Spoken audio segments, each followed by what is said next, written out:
आज सुनेंगे अपरा एकादशी की व्रत कथा। ज्येष्ठ मास के कृष्ण पक्ष की एकादशी को अपरा एकादशी कहा जाता है। इस दिन भगवान विष्णु की पूजा विधि विधान से की जाती है और व्रत रखा जाता है।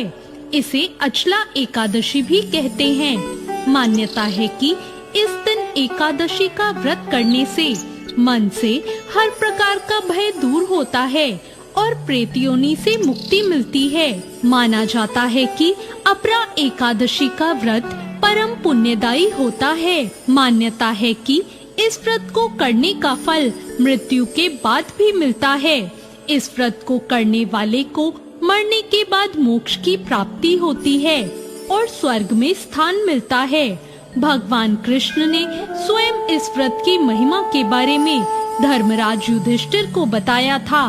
प्राचीन काल में महीध्वज नाम के एक राजा थे। राजा बहुत ही धर्मात्मा थे, लेकिन राजा का छोटा भाई वज्रध्वज उनसे बहुत ईर्ष्या करता था। एक दिन उन्होंने राजा की हत्या कर दी और उनके शव को ले जाकर जंगल में एक पीपल के पेड़ के नीचे गाड़ दिया। अकाल मृत्यु होने के कारण राजा की आत्मा उस पेड़ पर प्रेत बनकर रहने लगी। वहाँ से जो भी व्यक्ति निकलता वो आत्मा उसको परेशान करती। एक दिन वहाँ से एक तपस्वी निकले। आत्मा उनका कुछ नहीं बिगाड़ सकी। तपस्वी ने ध्यान लगाया और उस आत्मा के साथ हुई सारी घटना को जान लिया। उन्होंने पीपल के पेड़ से राजा की प्रेत आत्मा को नीचे उतारा और उसे परलोक विद्या का उपदेश दिया। राजा को प्रेत योनि से मुक्ति दिलाने के लिए ऋषि ने स्वयं अपरा एकादशी का व्रत रखा और द्वादशी के दिन व्रत पूरा होने पर अपने व्रत का सारा पुण्य उस प्रेत को दे दिया। एकादशी व्रत के पुण्य को प्राप्त करके राजा प्रेत योनि से मुक्त हो गया और उसे स्वर्ग की प्राप्ति हो गई। तो ये थी अपरा एकादशी की व्रत कथा।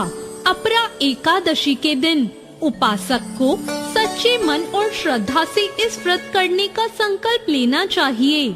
सभी अनुष्ठान को पूरी निष्ठा और समर्पण के साथ करना चाहिए।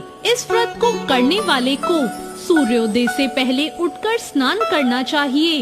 इसके बाद भगवान विष्णु की पूजा करनी चाहिए। उन्हें तुलसी के पत्ते, फूल, धूप और दीप चढ़ाने चाहिए। भक्त को अपरा एकादशी के व्रत की कथा सुननी या पढ़नी चाहिए और इसके बाद प्रसाद वितरण करना चाहिए। आपको ये कथा कैसी लगी कमेंट करके जरूर बताएं।